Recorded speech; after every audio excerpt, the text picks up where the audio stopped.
The Joe Rogan Experience. Look at even 2008, right?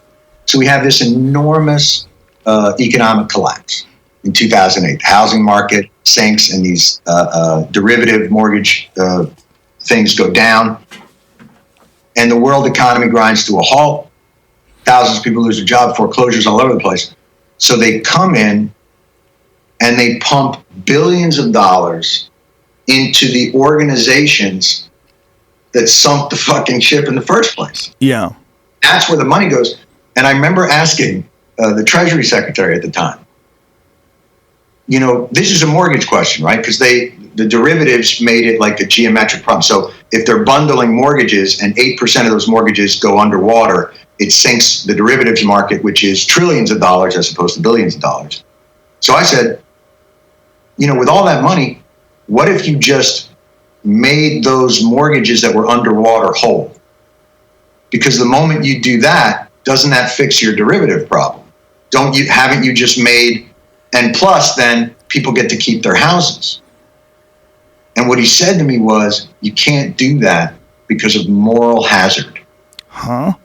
So moral hazard is a theory that you can't incentivize bad behavior. So what he's saying is the people that took out mortgages on their homes that went underwater, that's their fault. So you can't bail them out because that would be sending a hazardous message morally about the economy. So I said, what's the moral hazard of then making the people that actually blew up the economy whole again? What's that? How is that not moral hazard? And he said, the plane was on fire and we had to land it. Wow. But they lit the plane. They were the ones who lit the plane on fire. How are you're rewarding them for that? Yeah. Yeah, I've heard both sides of that argument. I've heard the argument that nothing's too big to fail, let it fail. And then I've heard the argument that if it did fail, it would be so catastrophic. But I'm saying it wouldn't have failed. So it was a failure because they bundled yes. more. Oh, yeah. Yeah, they did it all to themselves.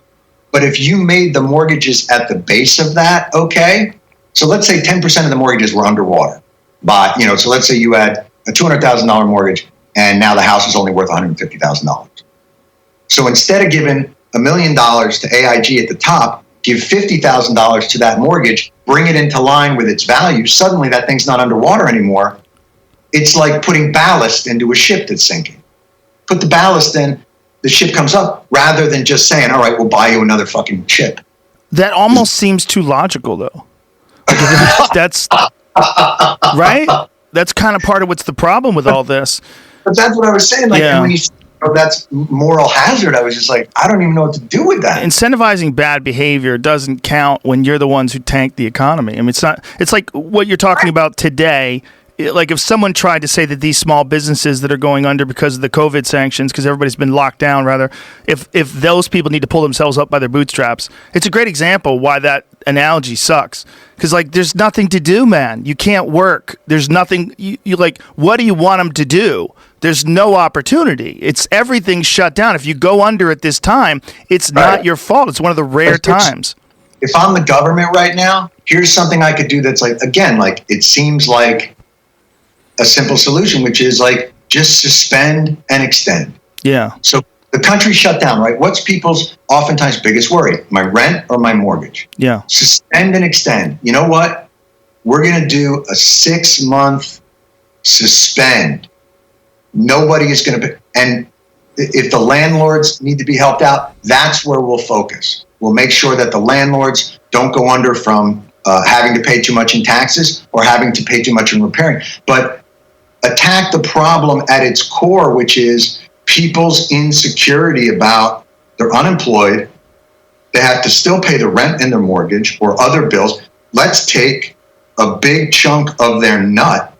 Oftentimes for people, mortgage and rent is one of the biggest nuts. Just fucking say because clearly we have the wherewithal and the money. We're suspending and extending. Everybody, give people a chance to breathe just for a moment. And for the landlords, I'm not trying to dick them over. give them some kind of rent, a real estate tax break, or some operating expense. Keep everybody. You know what? It's almost like you're a patient on a ventilator. Like, let's just keep everybody fucking alive. Yeah. Till we get past this moment, because they keep saying, well, we gotta reopen the economy. We are the economy. Right. There is no, corporations may be people, but corporations still can't catch COVID. We can. So I don't understand why they don't do something that seems simple and addresses like a real concern, grassroots, on the floor. Again, you're speaking too logically. I think it's such a difficult time too politically, because the ideas get segmented into left or right, right? Like even the ideas of how to address COVID, how to address the economy, how to address all the everything becomes politicized, and it's that's terrible. That's unfortunate. Yeah, it's really unfortunate because it shouldn't be that way, and I'm not sure how it started that way, and it's really unfortunate.